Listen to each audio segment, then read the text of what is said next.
Hello, everybody. Welcome to Dojo Talks. I'm joined by nootropic expert Sam Robeson. I promise I will explain what nootropic means. I'm probably not even pronouncing it right. Let me dive in a little bit about why this is interesting to me. I was once a cyclist and a fan of cycling, and I bought into the idea that Lance Armstrong wasn't doping. I bought in full line and sinker. I thought that guy wasn't doping. And so now, due to that past trauma, I am convinced that the top players are using some kind of form of mental drugs to help them. Now, to what extent that's true, that's an interesting question. One thing you will observe right away is that my friends, Kostya and David, are not here. And it's interesting to talk about why. Because the chess community is not thinking about brain drugs at all. They are obsessed about computer cheating. I get it. And that's a much more blatant, sinister form of cheating. But this cheating, I think, is a big topic. I've been very interested in it recently. And to kind of engage with it, I was made part of this little tournament about mental athlete. They sent me some drugs. We're going to talk about this as a nootropic drug to help your mind. Tried it out.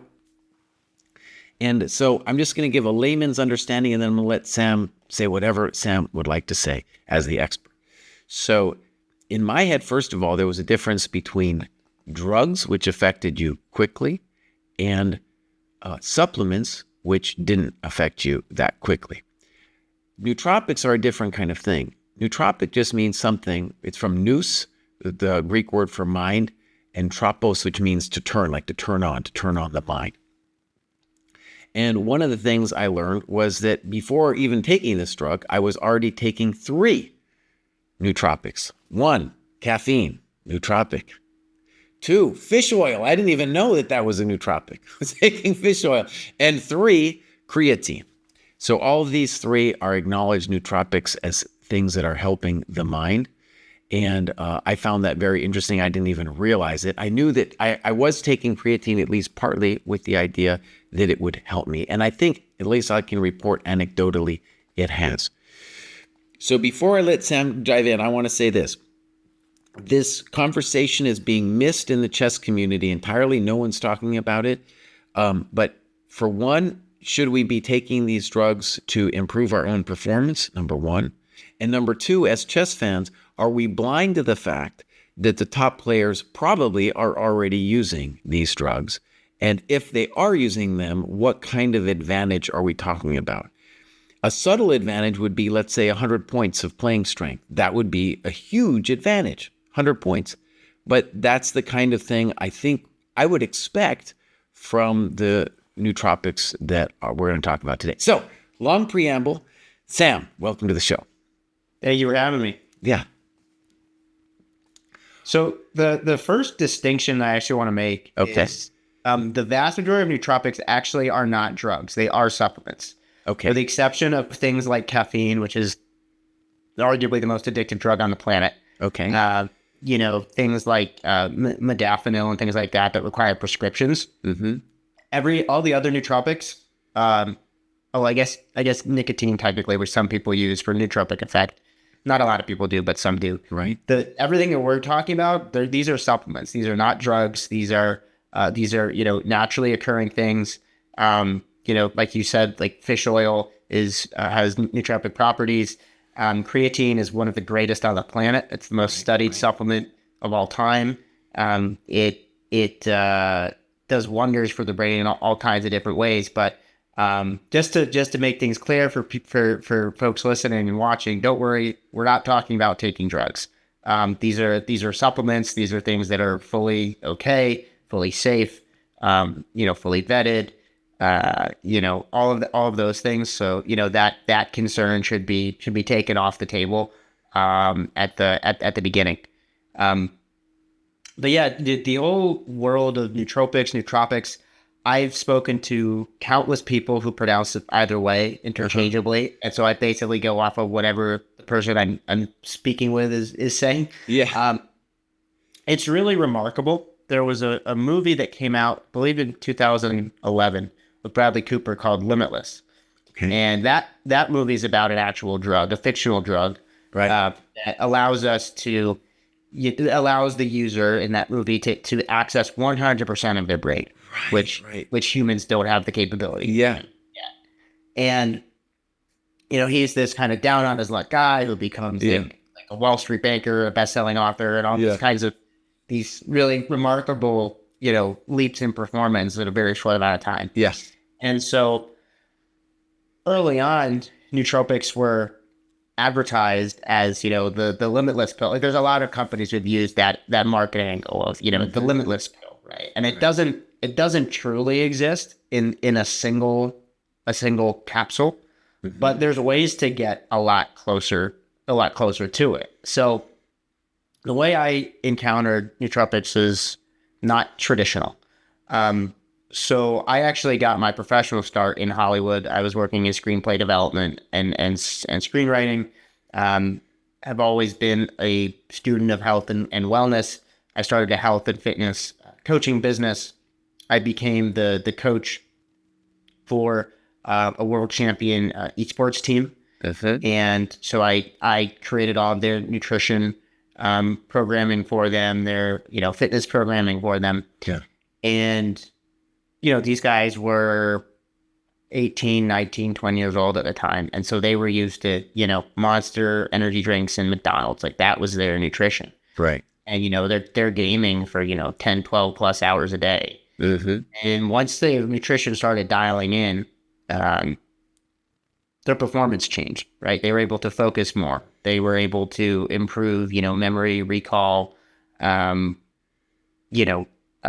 context switching, all of these sorts of things. And leading up to that, in the months prior to me starting as the coach for these esports athletes, I had developed, everything is all good now. I developed an ultra rare, chronic, and incurable neurological nerve condition, which is the most painful chronic pain condition in the world, that is objectively more painful than childbirth and amputation. And so I was on pace to be in a wheelchair for the rest of my life within about 2 years. And the doctors couldn't help me. So I had to do my own research and heal myself and come up with my own functional nutrition protocols, my own supplement protocols for my brain and my nervous system, right? Because people think of neurons, they think, oh, neurons are brain cells. And that's technically true, but the reality is neurons are actually nerve cells. But the nervous system obviously is housed in the brain. Right? Okay, yeah. So I used some of that information that I had just, used to heal myself and kind of applied it to these athletes. And then you fast forward a few years, I got really bad long COVID. And one of the things that happened was my neurological condition started to come back. And I started experiencing new neurological symptoms. I didn't know what the heck was going on. It was weird. I'd be laying in bed, and my leg or arm would just start shaking and flailing like uncontrollable, like out of nowhere. And my brain was super inflamed. I ended up experiencing probably 10 to 12 MTBI, which are considered like moderate or minor traumatic brain injuries in the course of a year. I would literally sneeze and get a grade 3 concussion, have a blanket brush against my nose, I'd get a grade 2 concussion. My brain was just so inflamed. And fortunately, everything's all good now. That was, a few years ago. But at the time, I was concerned that brain damage was going to be permanent. Right. And fortunately, it's not. And so I utilized the same kind of learnings that I had from, what was it, 9 years ago, 8-9 years ago, when I had this other condition, and kind of brought my brain back to life, and been able to share that with other folks as well. And there's so many different things that you can do and to help your brain with nutrition, both, the nutrition that you consume with your food, what you eat or don't eat, what you drink or don't drink, as well as obviously, nootropics themselves and the supplements and the supplement ingredients, practices that you can implement that can help, reduce that fight or flight response, which has a dramatic impact on your brain performance. There's a lot of different ways that we can kind of attack this, so to speak. And I feel grateful that I've had the opportunity to kind of learn these things and put them into, practical application in a couple of different ways and, see how we can really take our brains to the next level in a way that's completely safe and legal and natural. And it's really exciting because it goes so much, like obviously there's a massive impact on performance for high performers, peak performers, but also just quality of life and, just overall cognition. It's pretty remarkable what we can do now, even just over the last several years. Now, let me just back up a little bit. So I'm very interested in hearing what your protocols are, both for nutrition, for supplements, maybe other things in life, for habits maybe. But I just want to ask for your framework of this. It sounds like you're interested in saying something like, well, we're only using X a part of the brain and we want to make it so that we're using almost all of it. Something like that. Well, that's very difficult to achieve. Right. I'm sure in the next 20, 30, 40, 50 years, it will be with the medical and scientific advancements that are occurring right now and that are being researched and developed right now. I would not be surprised if something closer to that is doable. Right. But yeah, I mean, there is definitely an element of that, or at least trying to get closer to that is at play here for sure. Mm-hmm. Mm-hmm. Okay, I want to hear your protocols. I want to hear the basics. You don't have to give me the full one, but like maybe some of the basics of your. How much time do we have? Gosh. So there's a lot of different things that we want to look at here. Okay. One of which is something called neurogenesis, which is, generating and building new neurons, right? Mm-hmm. New brain cells, new neural connections and pathways, which kind of leads to something called synaptogenesis, because we have synapses, which are, basically pathways where neurons can send a message from one brain cell, one part of the brain to another. Right. Then you've got your neurotransmitters, which are like the words that, communicate those messages. Those are brain chemicals, things like dopamine, cortisol, serotonin, oxytocin. We have, cellular, we have, energy, like through mitochondria, ATP, creatine, monohydrate, like you mentioned, is absolutely phenomenal for that. When I had chronic fatigue, which I don't anymore, but when I had chronic fatigue with my long COVID, creatine was literally what got me through the day. Without creatine, I would have been just a zombie for a couple of years. That is absolutely, absolutely critical. Everyone on the planet should be taking creatine every day, unless they're a kid. But, if you're 16, 17 plus, you should be, and you're alive, you should be taking creatine. And then we have, cellular integrity, that stuff, fish oil, particularly, there's two types of, fish oil and omega-3s. There's EPA and DHA. DHA in particular has a profound effect on, cellular membrane integrity in the brain.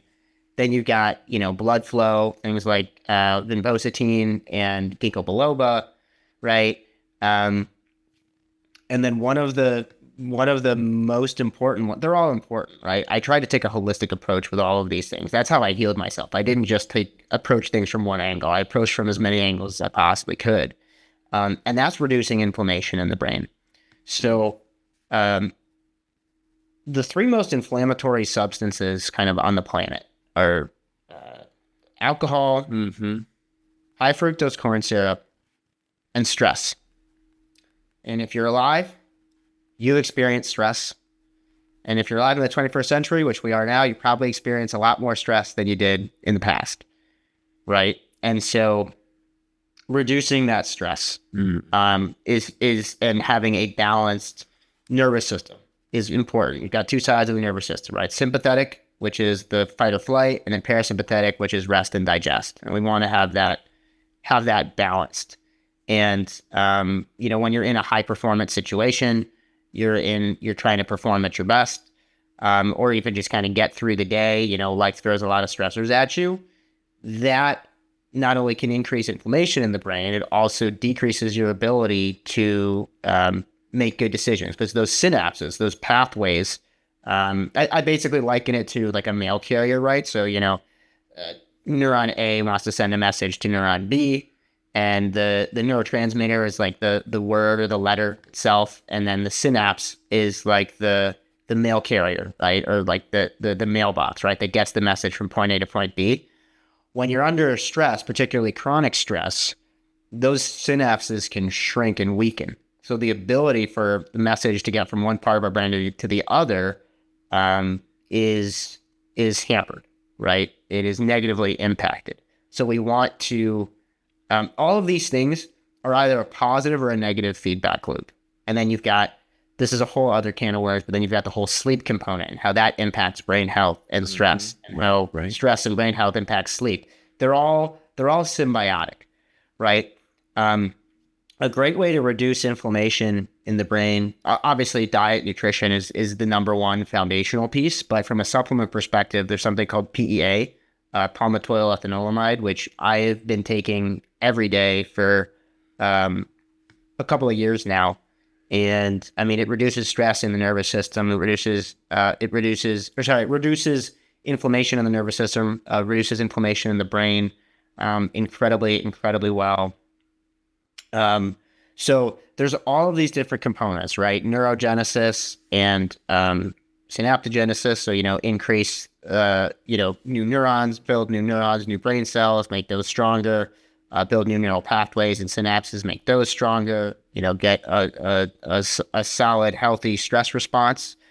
So we're not in a constantly in a fight or flight state, reducing inflammation, the neurotransmitter piece. There's so many different components that, it can be overwhelming for folks at times, which I understand. Like I get it because I've been living it for so long in my own life, but there's a lot of different ways to approach brain health, brain performance.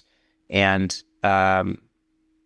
it's to me, it feels straightforward, once you kind of get the hang of it, but there's a lot of different approaches that people can take and probably should take depending on, how much they're trying to optimize. Okay. Well, first of all, the things you're saying make a lot of sense to me. I definitely feel like alcohol, I think every year that goes by, we're discovering alcohol's just the worse and worse, man. It destroys gray matter. Increases inflammation.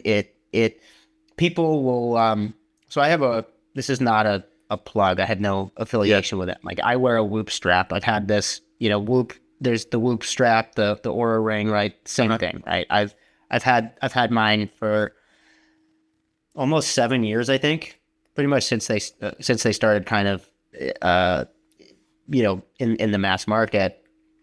And I have found I don't drink anymore. I actually can't. I had a gut condition that I healed leading into my brain condition many years ago that basically made me allergic to pretty much every food overnight. And I reversed all of those intolerances except for alcohol. But when I did drink, I noticed, and they have their own, extensive amounts of data on this as well, is your heart rate variability, which is the effectiveness and strength and balance of your autonomic nervous system, which is, that fight or flight, rest or digest, right? You want your heart rate variability or HRV to be higher and your resting heart rate to be lower.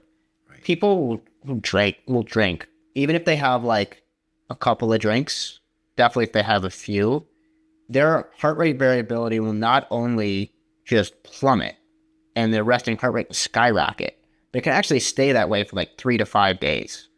And when people are like, oh, well, I just passed out after I, drank at this party or whatever, it wasn't you being tired and it wasn't the alcohol making you tired.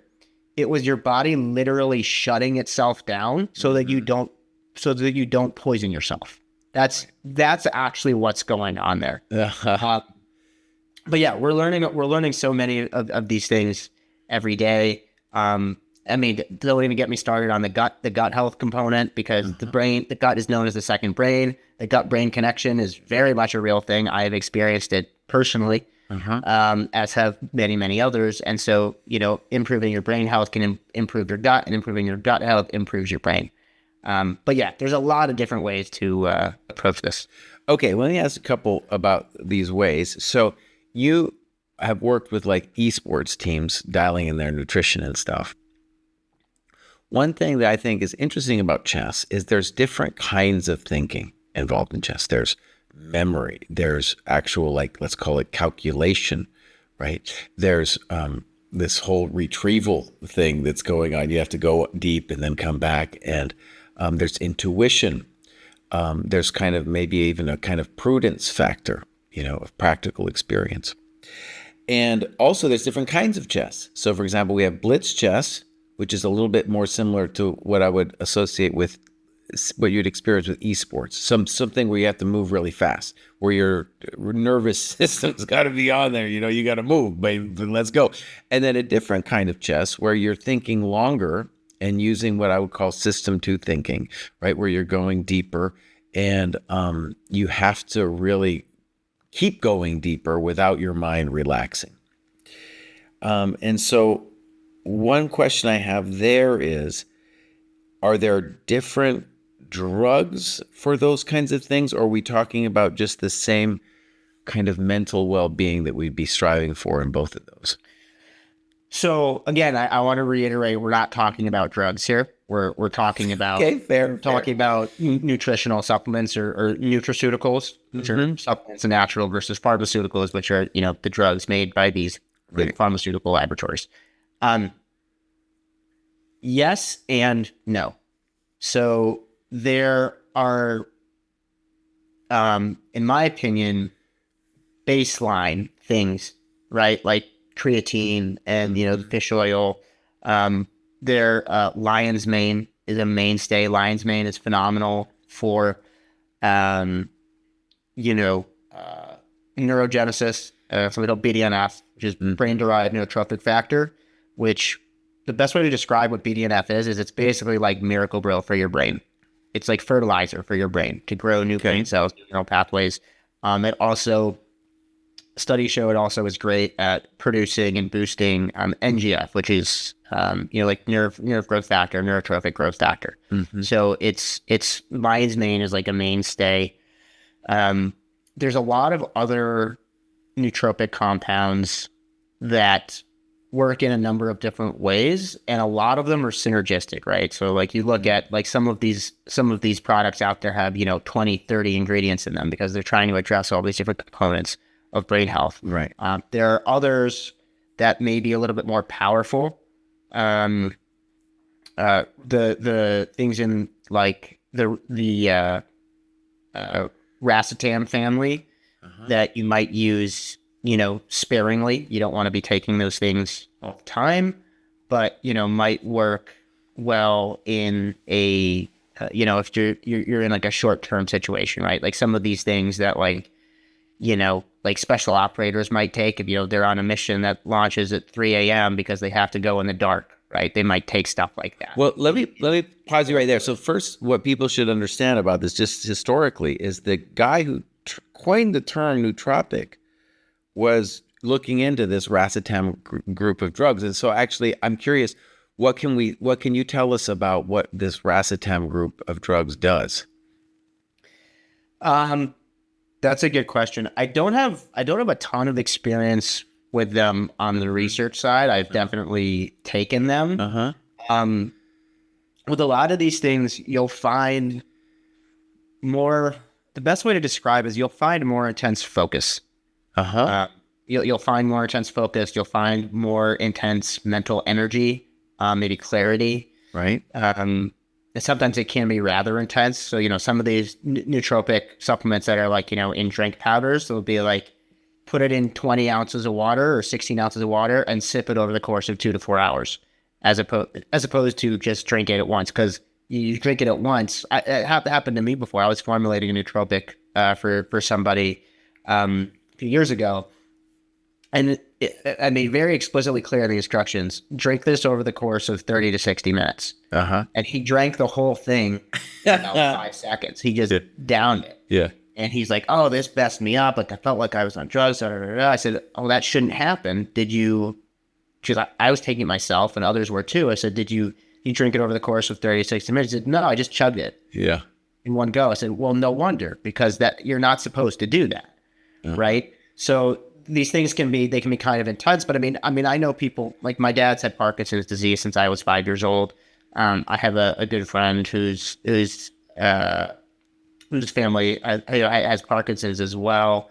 People with dementia, things like that, and they take some of these racetams and some of these other neural anti-inflammatories, and it's like they're a different person in the best way. It's like they come back to their old self, maybe not all the way there, but substantially closer than they were before. So there's a lot of different applications for these things outside of just peak performance that are pretty remarkable.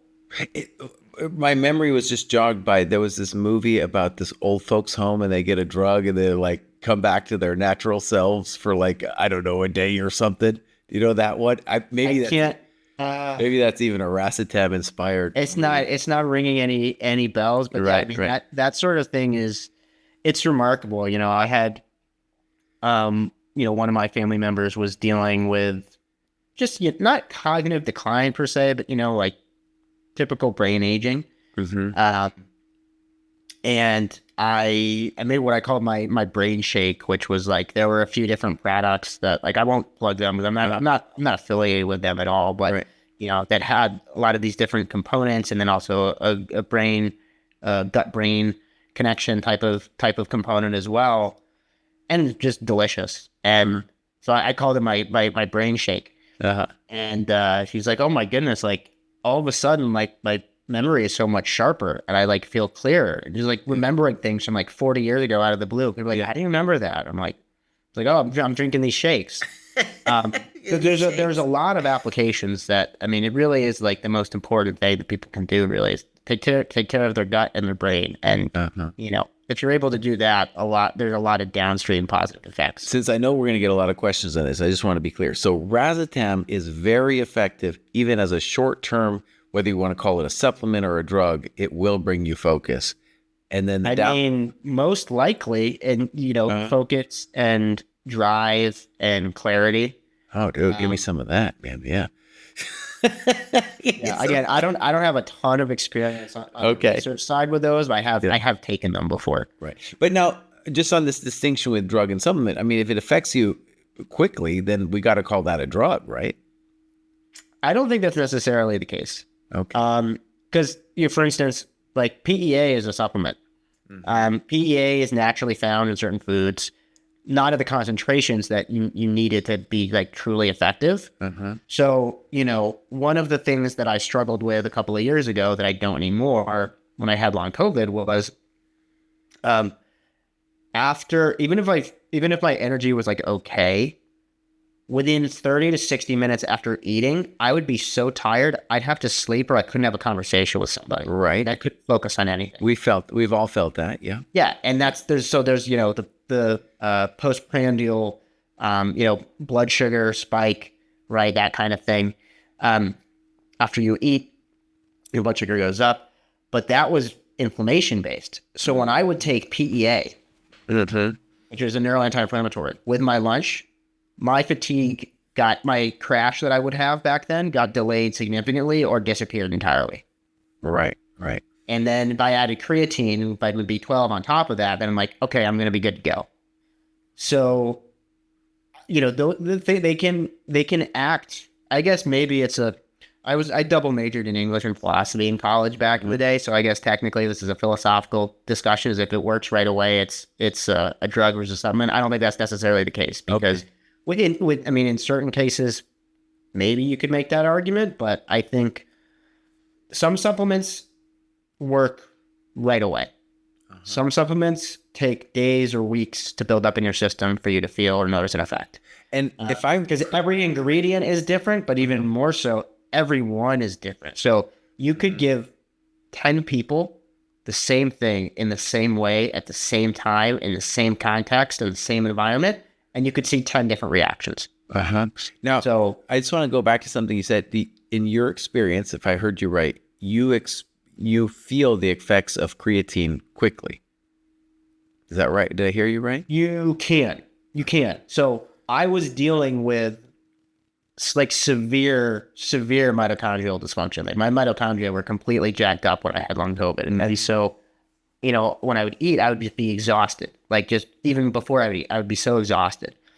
And I could I knew for a fact with the creatine that exhaustion was getting it was getting delayed.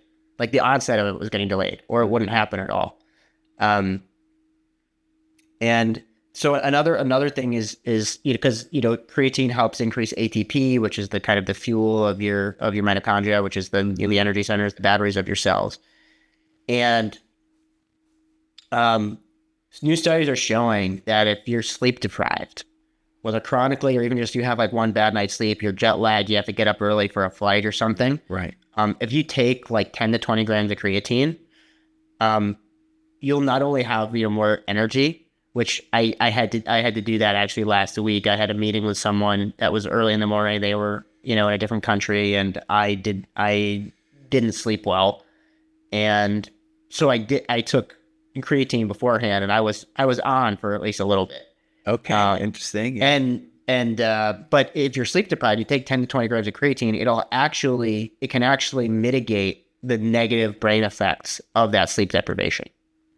Which is this is like new research coming out like within the last 12 months. No, I guess, and so the basic theory behind it would be because it's helping your mitochondria out, which was stressed by you not sleeping, it's compensating for it. That's part of it. Creatine is actually shown to have anti-inflammatory effects as well.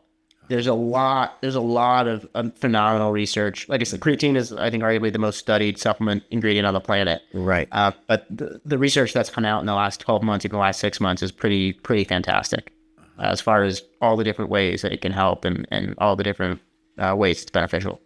Well, okay, here's the thing. One of the reasons that this discussion of drug or supplement, I think, is it's going to be important, even if it feels trivial to me and you a little bit, is the question of what should be banned is going to come up, and it's going to be hard, if not impossible, to ban things that are labeled supplements. Like, I don't know how you would ban creatine. That would seem like you shouldn't ban. Well, you shouldn't ban creatine, but on the other hand, if there are things which are giving people an advantage, it's going to come up as a question of, well, how do we deal with this? Right. Yeah.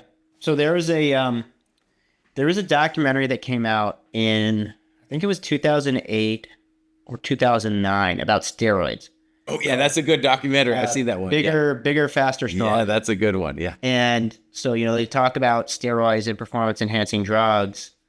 And that was one of the questions posed is like, what is or isn't, ethical or, cheating. Right. Because one of the things mentioned in that documentary, I believe, was that Tiger Woods got a surgery to make his vision actually better than 20/20 vision. I think it was 2015 or something like that. I don't remember what the numbers were. But he got a surgery to enhance his vision beyond 20/20. Right. They're like, well, is that cheating? Uh-huh. Right? And it's actually a really interesting discussion, a really interesting topic because, I can see it from both sides. I'm kind of just wired mentally to see things from both sides. And I very much do on this because on the one hand, it's like, oh, well, this is an advantage someone else has. But on the flip side, it's not illegal. It's not unsafe. It's an advantage that anyone can have if they choose to just get them. And anyone can get them. It's not like you're procuring illegal drugs or anything like that at all. Right. You can buy them from the store. You can buy these ingredients at, Whole Foods. You can get them at on Amazon. You can get anything on Amazon, right? Right. Anywhere online. And I think frankly, it's just being smart versus cheating. I'm not in favor of cheating, obviously. But I think taking nootropics, particularly if you're in a high performance environment that requires, high cognition, mental activity, I think you're just being smart by taking nootropics. I don't think it's cheating. Your intuition, perhaps, is like mine, is that even though all the top players have not been talking about taking nootropics, that probably the top players are. I don't know. I mean, I can't speak to that. Yeah. But I mean, nootropics are highly advertised towards entrepreneurs and like high performing business people these days. Okay. Has been for several years because people, they're giving presentations or they're running these teams, right? These big companies. You always want to be on and do your best work. right? You know, those people are, they need to be on, right? And so I think if you want to perform well cognitively, Yeah. whether that's in a high performance situation or just in life and with health, Right. I think it would be silly not to take these things because we know that they help. We know that they're safe. There's no reason not to. Well, okay. So here's an example. One thing that I've discovered in myself and then watching other players is there's definite situations where players are suffering from what could be called cognitive overload or decision fatigue. The psychological community has a couple different names for this phenomenon, but for the chess players out there, I just want to describe it as like, let's say you've battled through a long sequence of moves. Maybe you've done it well, and you have spent a lot of time on the clock. You've been doing, and your mind is just like really gone deep into this. At the end of it, if your opponent puts a little bit of resistance on you, what will often happen is you will be unable to think sufficiently. And apparently what the research has kind of indicated to me is that you actually have a glutamate buildup in your brain. And your brain is like, no, boss, I'm done, man. So then you're just going to make an impulsive decision and you're not going to be able to attain the same deep level of thinking as before. Now, for one, that's just interesting, and something to be aware of. But two, here's where the drugs come in. There's a variety of drugs or supplements, however you want to call it, right, which can help you with that kind of problem. And I think, especially if you look at a lot of these top-level games, that's a huge one. And Fabiano Caruana gave an interview recently. He was talking exactly about that phenomenon. And so if you have anything to help you with that, that's a huge performance-enhancing drug. Yeah, so going back to that 2008 documentary, Bigger, Faster, Stronger, right, and the whole conversation that we're having now of what does or doesn't constitute cheating, right. They mentioned how, these, executives or, and again, this was in 2008, so this was, almost 20 years ago. Right. But, these high-performing musicians, right? So Right. members of like a Philharmonic orchestra would take beta blockers so that they can Xanax. performance anxiety. Yeah. I'm like, well, is that cheating, right? Mhm. Because they're modifying the whole. They're working with that whole glutamate situation you're talking about. Like, well, but is that cheating? It's like, well, I mean, I guess I don't think that is right. Uh-huh. You're trying to tamp down your stress response. You're trying to be even keeled, right? I think there's no problem with that. But that is, and that like that scenario you were describing, like I said, when you're in a high stress situation, your brain get inflamed, your synapses can shrink, so the ability for your brain to send messages from one part of it to another is compromised. To what degree depends on the person and the situation, right? Right. And so then, like you said, your ability to make effective decisions decreases dramatically. Right. But if you have things in your system to help reduce the inflammation in the brain, Mm-hmm. to balance that stress response so it's healthy and you're calm and relaxed, but also alert and focused, you're going to be able to make more effective decisions because you want to be on in that high performance scenario, but that's also a high stress situation. Uh-huh. But then the high stress situation then impacts your ability for peak performance, right? And so whatever we can do to mitigate that and to, optimize for whatever scenario might be thrown at us, I think is just a smart thing to do. Okay, Anyway. This so we can take it from another sport and then we can apply it back to mind sports. Do you feel that when Lance Armstrong took EPO, which increased the red blood cell count, which was depleted after you do a big old bike race, you're going to be depleted, and not only for that day, but for the next day and the day after that, like a Tour de France. Do you feel that was cheating? So, yes, it was 100% cheating. Uh-huh. And no on the side of, not that it wasn't cheating, it was cheating. There is no doubt that was cheating. Huh? Conversely, I'm going to take it to a different sport here for a second. Yeah. So you look at baseball, right? And you look at, what was it, 98, when Mark McGwire was going up against Sammy Sosa, who was going to break the record, and Barry Bonds, right? And, Roger Clemens and those guys, and they're like, oh, they'll never get into the Baseball Hall of Fame because they took steroids. Now, will steroids make you stronger if you are weight training? Absolutely. Will they give you a competitive advantage against others in that scenario? Yeah. Absolutely.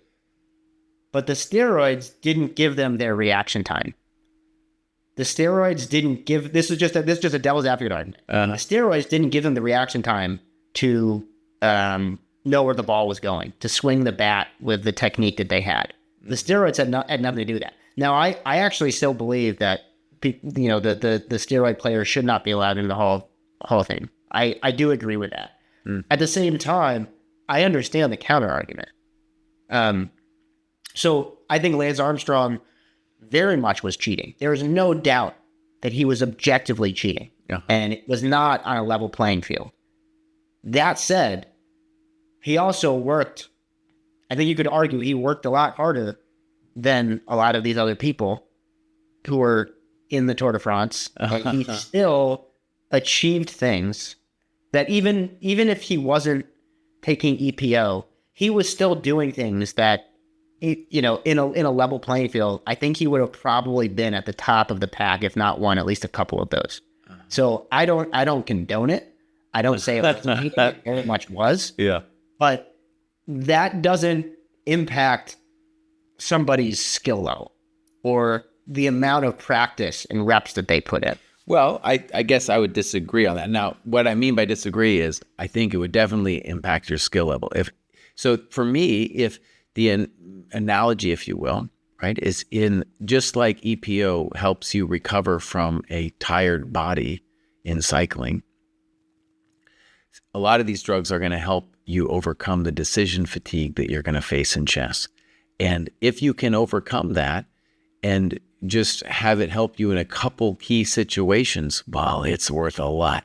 It's going to separate you from the pack incredibly. You have to be a good player, sure, but your competitors are also good players. And if you've got the drug and they don't, well, you've just separated yourself from the pack. Well, yeah, I would say in chess versus cycling, I would say, or like, a physical sport as opposed to a mental sport, I would say that is true, right? With some of these things, like, whether it's basketball or football or baseball, it's the reps that you put in are the most important thing. In a mental sport like chess, I can very much see how, if you have the ability to overcome decision fatigue that others may not, that is an advantage. But it's not an unethical advantage. It's just being smart. Right. Playing smart. Well, now, so let me just add, so we're talking mostly about supplements, but I just want to add a couple things out there. And I'm not an expert, but I just want to throw some things out there because I think they need to be part of the discussion. So Xanax, which is beta blockers, right, is going to help you overcome nerves. And it's just going to make you more mellow, and then you can just contemplate your moves a little bit cleaner. So that's one. Adderall it's a meth compound. So like imagine those guys that lose their teeth, dude, and they, those guys hanging on the street, that's meth. And Adderall, which they're giving out in large quantities to kids with ADHD, gives you a dopamine hit so that you can keep thinking.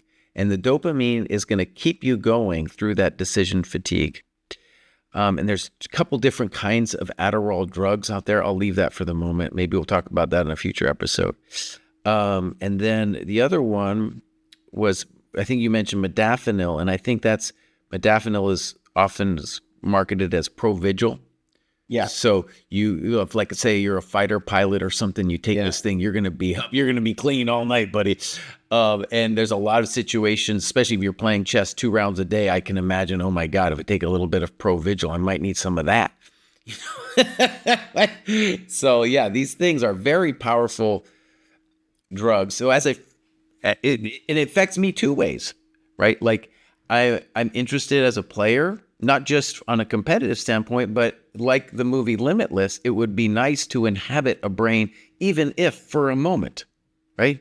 Even if for a moment to experience what a full mental picture would look like for my mind, or a more full mental picture, right? So there's that.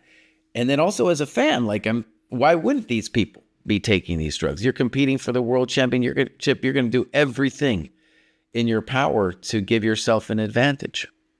So as a fan, I feel like I'm getting bullshitted. These people are not telling me about the drugs that they are taking. Because if Lance was taking the drugs and pretending not to take the drugs, then these guys are doing the same thing to me. Yeah, I mean, I think there's a very important distinction between drugs and which are pharmaceuticals and supplements. Okay. Yeah. Also known as nutraceuticals. Right. I don't endorse people taking actual drugs for reasons they're not legitimately prescribed for. I don't endorse that at all. I don't condone it. I don't think it's smart for people to do that. People can get addicted to Xanax. It's very dangerous. I mean, same with Adderall. So I would not endorse that. I wouldn't recommend that. But those esports people, they're taking Adderall, right? These other drugs. I'm not sure if they are or not. I'm sure some of them are. But I don't see like that. I don't think is necessarily smart. Fair. Because there's a distinction in my mind, at least, with safety profiles and things like that in particular, and also the means required to get supplements or nutraceuticals versus these pharmaceutical drugs, right? So I would argue that those are not there. While they can have similar effects potentially, I would advocate more so on the nutraceutical side than the pharmaceutical side, personally. No, I totally hear you with advocating. I mean, in terms of what's right. I'm just talking about like what's going on. Oh, I wouldn't be shocked if people are doing that. Yeah. I also feel like with Adderall in particular, you have so many kids who are diagnosed with ADHD. So if you are a youth chess player, it's very easy for you to get access to Adderall. Very, very easy, and so I don't know. I'm very interested in knowing what the levels of use are, but we can table that for a second. Let me ask you about something in this drug, Mental Athlete. So it's got all kinds of amazing things in here, right? But one of the ones that they're really pushing, and I just wanted to do your opinion on it, was this one they're calling Cognizin, which is its own special drug, which I guess is also called acetylcholine. And yeah, so choline, so that's a supplement. Mental Athlete is a nutraceutical, not a pharmaceutical. Fair. Choline is one of the most important compounds when it comes to the integrity of the brain itself. That's why one of many reasons why whole eggs, not egg whites, whole eggs are one of the healthiest, most nutrient dense foods on the planet. And so we talked about a little bit earlier about, neurons and synapses, right? And synapses are the way that the messages get from one neuron to another, one part of the brain to another. In order to build synapses and strengthen those synapses, you typically need three things. One is something called uridine monophosphate, which is an ingredient that comes in a lot of supplements. Choline, and then DHA, which the DHA form of omega-3, which we talked about briefly. Now, within the supplement industry that I've been in for many years at this point, there's kind of generic forms of ingredients, and then there's these trademarked forms, which are trademarked for a reason, right? They've undergone, rigorous additional testing and studies. They have, enhanced capabilities, some of which would be like, bioavailability. So the ability for your body to absorb and utilize an ingredient more effectively, things like that. And in my experience, cognizant is the most effective form of acetylcholine that's out there. I've formulated products with it before. I've taken it for years, and it can also help with some dopamine production as well. So that you mentioned this a little bit briefly. People think about dopamine as like the reward pleasure seeking chemical, and that's it.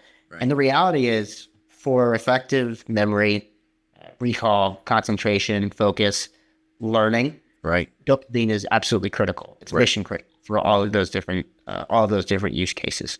So the cognizant form of acetylcholine helps with all of those things, with learning, with memory, with recall, with focus and attention, all of that, while strengthening and helping build, especially if you have some of these other components as well, synapses, which allows the messages to go from one part of your brain to another faster and more effectively.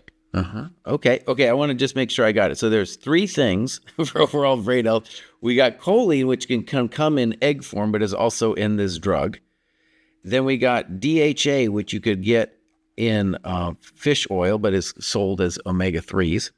Well, so there's two different forms of omega-3 in fish oil. So there's EPA and DHA, and you'll typically on a bottle, you will see you will see the breakdown of EPA versus DHA. Some are more DHA heavy. Typically, they're more EPA heavy.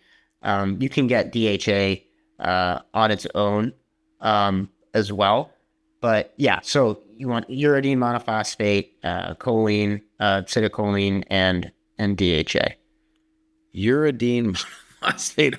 Okay, it sounds pretty crazy, but it's and is that something we could is that sold as a drug, or is that naturally available? No, that's an ingredient. That's an ingredient that's in other supplements. I think you can get it on its own as well.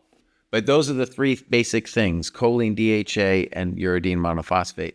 Those are the three things really required to help build and grow synapses. But then I would definitely add lion's mane for everyone, for the neurogenesis, to build new neurons, new neural pathways. The BDNF, which I just said is like the miracle grow for your brain, fertilizer for your brain. And then lion's mane also boosts NGF as well, which is phenomenal for your nerves and your nervous system and your brain. Whew, man, it's a whole new world out there. There's a lot, like I said, there's a lot of doors that this conversation can open, and it's a matter of which one do you want to walk into? Well, I want to end it actually on just your intuition, because you've been in this industry for a while. What would you say the rate of growth is in terms of how it's advancing, how fast it's advancing? I would say, well, in what way? Advancing in what way? Well, there's ways in which it's, okay, let's just say from my perspective as a layman, there's all kinds of ways in which it's clearly penetrating the mainstream, and the mainstream's getting its own education on these topics. I have now, within the last couple of years, now everybody's taking creatine as an example, right? So that's like a thing where the industry, or science, if you will, came to a consensus and has really researched it, and now we're moving, right? Things are happening. And then there's all these other drugs that are kind of in prospectus and are moving as well, right? So I guess I just interested in what sense, how fast you see this progression happening from your point of view. Yeah, I mean, a lot of the stuff that I've been doing with nootropics, personally, professionally, it was pretty standard from, I'd say, like 2018 to maybe 2020 or 2021. And then, new things started coming out, or I started doing research and learning about new things, kind of adding to that. I mean, it's definitely reaching the mainstream. Like, you'll see this is going to sound really snobby, and it probably is going to sound snobby. It's not meant to. But Okay. like, you go to a pharmacy, you go to a CVS or a Walgreens or a Rite Aid, whatever chain pharmacy is around you, and you'll see quote unquote nootropics. Like I think one of them is like Prevagen, which doesn't do anything, but they've got a multi-nine-figure a year advertising budget. Yeah. And like Nuriva or something. And, I was, working on these nootropics, and my mom was like, oh, look, see, they have nootropics here at CVS. And I looked at the bottle, and I can look at a supplement fact panel in a matter of seconds and tell you if it's worth your time and money or not. And I just laughed. I'm like, these things are garbage. But they're there because with these big corporations, these billion-dollar companies, because the awareness is growing. Right. So I've been working with nootropics personally for close to a decade at this point. But they're now starting to become much more mainstream. Like there's shows and channels dedicated to nootropics, right? All of these nootropic companies. I am curious to see what kind of enhancements and progress is made on the actual like ingredient and nutrient and product development side of things, and where these things can go and how much more they can improve. There's a company I've worked with in the past that was doing customized nootropics. So you would have to fill out an extensive survey, and they would customize these different stacks, different products and combinations at different times for different use cases, customized to you and your needs and your background and everything. So that would be interesting. There's a whole field of nutrigenomics, which is, creating nutrition, both supplements and, meal plans based on your DNA, like based on like your DNA, not like everyone's DNA, your DNA, your genes, your genetic makeup, and the products are optimized and customized to that. So there's some pretty exciting things, I think, in the works. But it's growing. People are becoming more aware of it, and I think people are starting to realize that it's not just for people who are looking to achieve peak performance, but also just overall brain health and cognition and quality of life. Right. Because there's so many different applications. Okay, well, let's leave it there. We could talk forever, but I thought that was a good layman's introduction, Sam, for chess players about what they should be thinking of both as players and as fans of this game that we play. Hopefully it was helpful and insightful and not too overwhelming. But yeah, like I said, there's a lot of different doors that you could open and walk through when it comes to optimizing your rig. All right, thank you.